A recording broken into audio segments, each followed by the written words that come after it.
Hello everyone. Today I'm going to show you how to reverse money on the Absa app. First, unlock your phone and open the Absa banking app. Once the app opens, you will see your main account screen with your balances.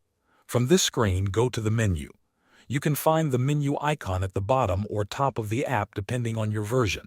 Tap on the menu to open more options. In the menu list, look for the option called Recent Debit Orders. Tap on it to continue. Now you will see a list of debit orders that have recently been processed on your account. Take your time to scroll through the list. Find the debit order that you want to reverse. Make sure you select the correct one by checking the name, date, and amount. After selecting Reverse, you will be asked to enter details or choose a reason for reversing the debit order. This could be because the amount was wrong, the debit order was not authorized, or the service was canceled.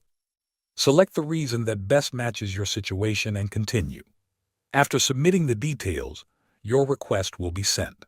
The app will confirm that the reversal request has been successfully logged. If the debit order qualifies, the amount will be reversed back into your account within the processing time shown in the app. Thanks for watching.